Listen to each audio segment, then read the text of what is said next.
Okay, so I'm still finding my feet with this video here.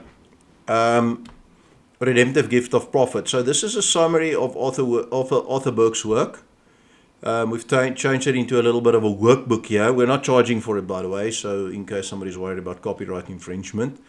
It's just we're using it in this local church scenario setting to train. So Redemptive Gift of the Prophet. So this is a detailed teaching of one of the 7 redemptive gifts, the motivational gifts, the design gifts, rooted in how God created each person uniquely. The prophet gift is not primarily about foretelling the future or the Ephesians 4 office of the prophet. So spiritual gift, prophesying is never about predicting the future. Prophesying is always about revealing Christ by the Spirit, as we say again and again and again. So foretelling is in one sense incidental. The gift of prophecy, as we see typically the whole thus says the Lord in the Old Testament thing, it's always about revealing the mind, the intention, the plan, the judgment, the concepts, the views, the emotions of God, and then specifically all of it always through and out of Jesus Christ and unto God the Father and the kingdom. So this is, so prophesying is never about for predicting the future anyway. I mean, there is a incidental, small sort of an aspect of future prediction, but it's not the essence of it. Okay, but this gift specifically, the redemptive gift, is about a personality type. And you will see this is very similar to the DISC test or similar to other personality profiles like the Myers-Briggs or whatever. It's about understanding who you are as a person. Some people are more extroverted, some people are more introverted. Some people are more rational and logical, other people are more emotional and sentimental, okay? And so those contribute towards these characteristics. And I share a lot of detail in terms of, the spreadsheets and stuff and graphs that I also share. But the detail here is the prophet, the personality types. Okay, so let's just get into it. The core behavioral characteristics of the redemptive gift prophet, the personality type prophet. Prophets, when healthy and mature, and that's important, wounded prophet, baby prophet, boy prophet, infant prophet, okay, all kinds of disaster guaranteed, okay? We're talking about mature prophet, okay?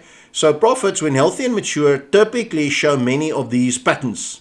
Black and white thinking. Okay, I'm a prophet. I'm fully prophet, so this is easy for me to teach. I fully agree with it. It's right, and I exemplify this. Prophets have black and white thinking, and they have a very quick assessment. Like Arthur Burke says, the prophet has a truth indicator, and it takes the prophet 3 seconds to distinguish right and wrong, good and bad. That's it, and that's me. And people, more sentimental people and other gifts like the exhorter or the mercy, will be shocked and horrified at how very quick the prophet will say, that person's going to hell, this one isn't born again, that one doesn't love God, this one is deceived, and this one is a demon. That's the prophet, okay? Black and white thinking. Now, this would manifest, as I say, it's not only inside the church. This personality type exists for the unbelievers too. It's just like having arms and legs. God gave it to everybody.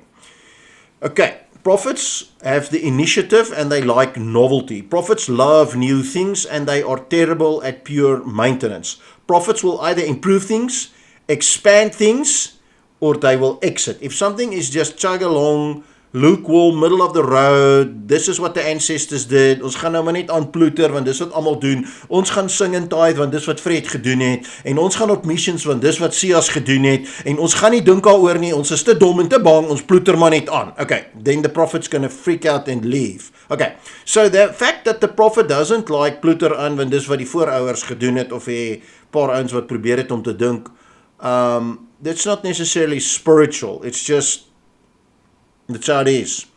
So is it good or bad? It's how the prophets are. They don't like maintenance stuff. I'm terrible at maintenance. I'm excellent at research and development and creating new stuff. Okay. Prophets are verbal and opinionated. They process very fast. They speak first, like Peter, the Apostle Peter. They judge and evaluate everything internally very quickly. Okay. Now, prophets are usually very studious, very intelligent, very educated. So it's not like they jump to conclusions based on emotions and lack of thought. maybe I'm describing myself. I am exceedingly academic. I'm exceedingly intellectual. I'm exceedingly studious. I read and read and read and read and think and think and think and think. Even my enemy stuff. I think the hyper leftist, I read their books, I listen to their podcasts, and I think and think and think. And then I suddenly decide, you bunch of fools are all going to be destroyed because you are bad. Yeah. Okay, boldness, no fear. Yeah, okay, I have no fear. Unless the prophet is deeply wounded, the prophet doesn't have fear. Tackles the unknown very confidently. Yep. Prophets are intolerant of bondage. They hate being trapped, stuck, or without forward momentum. They need vision, direction, purpose, and hopelessness can destroy them. This is indeed the truth. And the prophet then obviously is confused by other people who sit in hopeless stupidity, repeating stupid bad old habits, clinging to the useless demonic habits from the ancestors. Tithing is a demonic habit. Singing is a deception. Missions, yeah, okay. Why do you go on missions? Missions is child soldiering. You sell baby Christians to the uttermost ends of the earth so that they can trap more morons into tithing, singing, and having utterly sentimental vibe. Yeah.